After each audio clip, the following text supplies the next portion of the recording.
Hacer un fuego, cazar, recolectar plantas comestibles, fabricar recipientes y armas. Nuestros antepasados aprendían unos de otros las actividades de la vida cotidiana.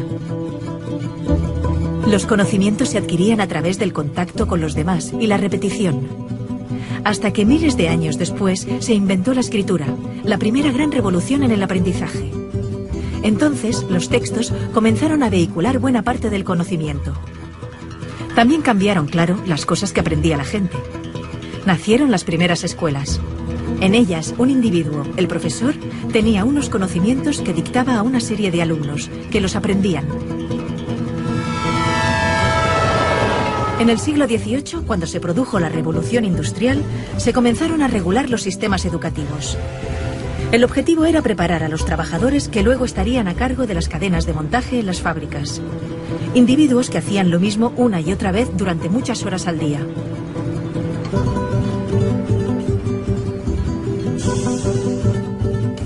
La escuela que se inventaron seguía ese patrón. Todos los niños repetían y repetían de memoria determinados conocimientos. Un proceso estandarizado y lineal, en el que les enseñaban aquellas materias que se consideraban útiles para la recién nacida economía industrial. Es el modelo que ha perdurado hasta nuestros días. Sin embargo, ya no nos sirve, porque el mundo, en el último medio siglo, ha cambiado radicalmente. Los avances espectaculares que se han producido en ciencia y tecnología han hecho, por una parte, que pasemos de ser una sociedad industrial basada en la producción masiva de objetos a una sociedad de servicios y de información, en la que el motor son las ideas y la creatividad, la capacidad de inventarnos nuevos oficios más acordes al siglo XXI. Y por otra parte, los descubrimientos científicos nos han permitido conocer mejor cómo funciona nuestro cerebro, el órgano encargado del aprendizaje, y descubrir algo que los griegos ya sabían, que no aprendemos repitiendo, de memoria, sino haciendo, cuando nos emocionamos. Por eso, hay que transformar la escuela de arriba a abajo. Necesitamos un sistema educativo que mediante el aprendizaje social y emocional fomente la educación personalizada, que potencie el desarrollo de cada individuo, que estimule la creatividad, la pasión, la energía, el talento. Porque nuestro futuro está lleno de nuevos retos que requerirán nuevas soluciones. Y estas dependerán de cuán creativa, vital y variada sea la gente. Y también feliz. Y para ser feliz necesitamos realizarnos y desarrollarnos. Descubrir y cultivar aquello que nos motiva y hace sentirnos bien. Bienvenidos a la escuela del siglo XXI.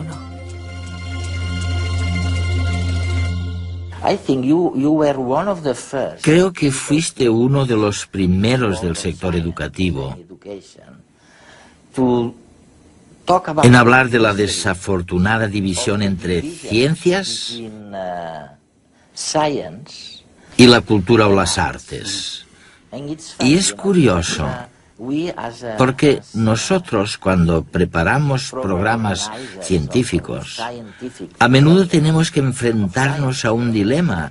Nos planteamos que un tema no encaja bien en lo que los científicos denominarían temática científica, así que es mejor descartarlo.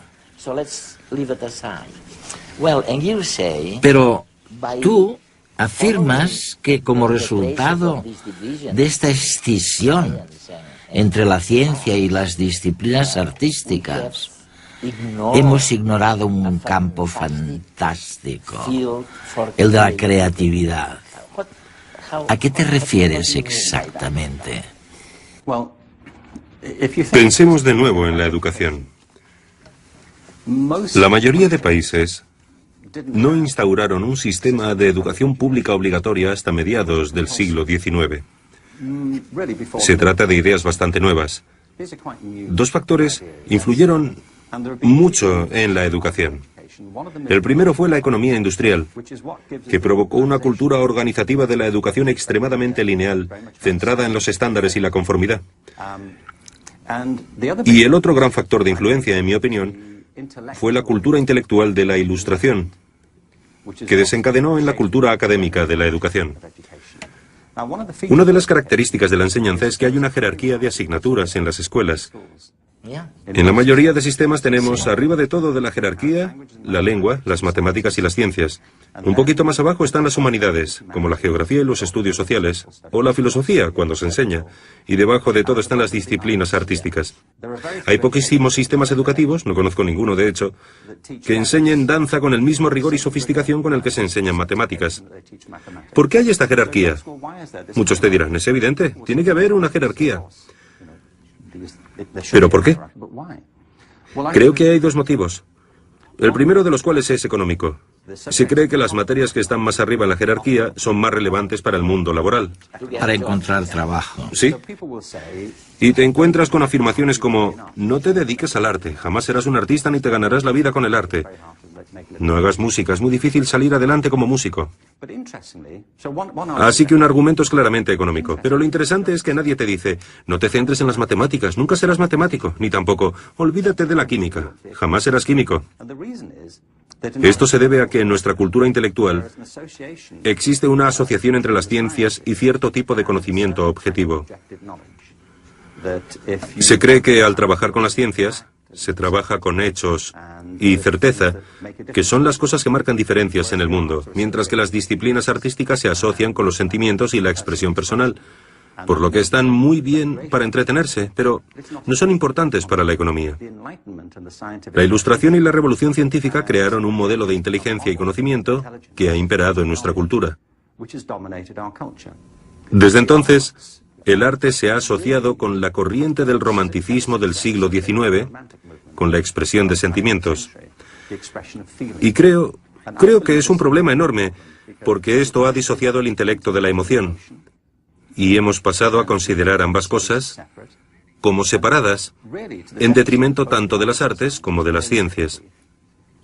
La creatividad ha pasado a asociarse con lo artístico y no con lo científico, porque se cree que la creatividad tiene que ver con la expresión individual de las ideas.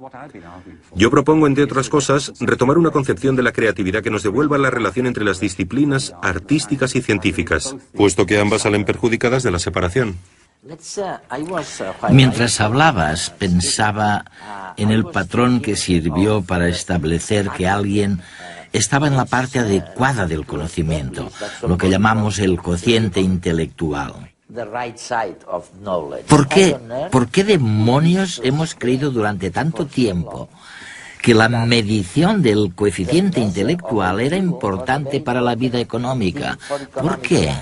El cociente intelectual fue una de las nociones que surgió del crecimiento de la psicología y la sociología, de los intentos de aplicar las mismas características de las ciencias físicas a las personas. Lo importante es que había dos fuerzas. Por un lado, un verdadero espíritu de investigación, para ver si podíamos medir la inteligencia igual que medimos el movimiento de las mareas, pero también coincidió con el crecimiento de la educación pública, que requería una manera eficaz, rápida y objetiva de caracterizar a las personas para poder educarlas. Se necesitaba saber, en cierto modo, si tenían una inteligencia normal, inferior a la media o extraordinaria.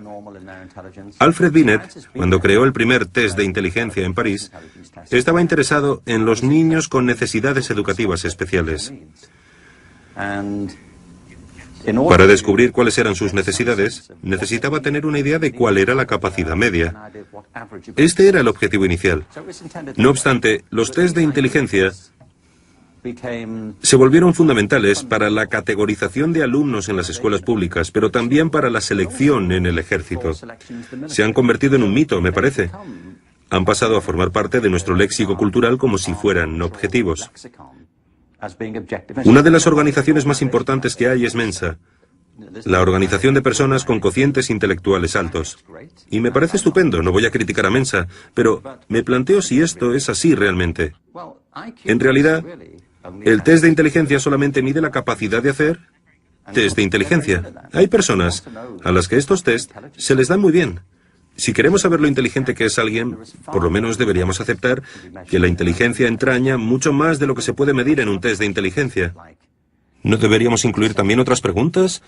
Como por ejemplo, ¿sabes componer una sinfonía? ¿Sabes interpretarla? ¿Gestionar un negocio de éxito? ¿Sabes bailar? ¿Sabes escribir una poesía que conmueva a los lectores y les haga llorar?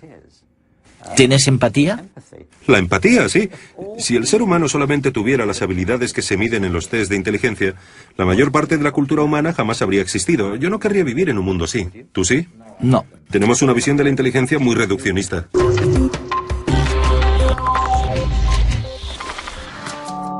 El psicólogo Mark Greenberg recordaba en redes la problemática de los profesores frente a los nuevos retos de la educación. Hasta ahora lo que hacíamos con los profesores era presionarlos muchas veces para que se centraran únicamente en lo académico, solamente en la lectura, las matemáticas y las ciencias. Y en eso se han convertido, en profesores de lectura, de matemáticas y de ciencias. Pero la mayoría de profesores eligieron la profesión porque querían llevarse bien con los niños. Les gustan los niños y quieren pasar tiempo con ellos, educarlos, prepararlos para la vida. Y conforme se lo vamos permitiendo y les brindamos más habilidades para hacerlo, descubren que disfrutan mucho más enseñando. Para Richard Gerber, el valor de la educación está en el camino, no en la meta. En cierto modo hemos olvidado que lo bueno de la educación está en realidad en la experiencia, en el momento, en la alegría de descubrir algo, en la satisfacción de tener una pregunta y poder buscar una respuesta, y no necesariamente en la propia respuesta. Creo que muchos niños y muchos profesores en el sistema educativo se sienten frustrados porque, por culpa de las presiones y la obsesión por los resultados, la magia del viaje se ha disipado.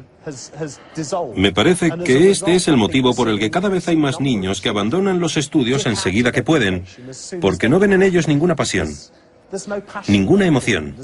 Y es a raíz de esta fijación con el destino final que ignora la alegría de lo que pasa por el camino. Pero, ¿cómo voy a estar atento en clase? Datos y datos, fórmulas, información... Si ya no me acuerdo de lo que estudié el año pasado. Que si la capital de Ecuador es Quito... Pero estoy seguro que eso está en Google. Me parece que nos enseñan igual que antes. Nos educan igual que a mis padres y a mis abuelos. Y a los padres de mis abuelos. Así es difícil estar motivado. Ahora se ha puesto de moda decir que tenemos TDA, porque creen que no atendemos en clase. Algunos niños sí que tienen un problema y necesitan pastillas. ¡Todo pastillas! Pero a otros lo que nos pasa es que estamos muy aburridos. Porque con las cosas que nos gustan podemos pasarnos horas y horas. Porque en lugar de darnos pastillas, no intentan motivarnos para que seamos creativos, para que inventemos, para que soñemos, que nos den ganas de aprender. Pero si vivimos en una época súper chula, tenemos el mundo a nuestro alcance, con un clic. Yo me paso horas navegando por internet, mirando vídeos, jugando. No sé, es que en el cole me duermo. Piensen.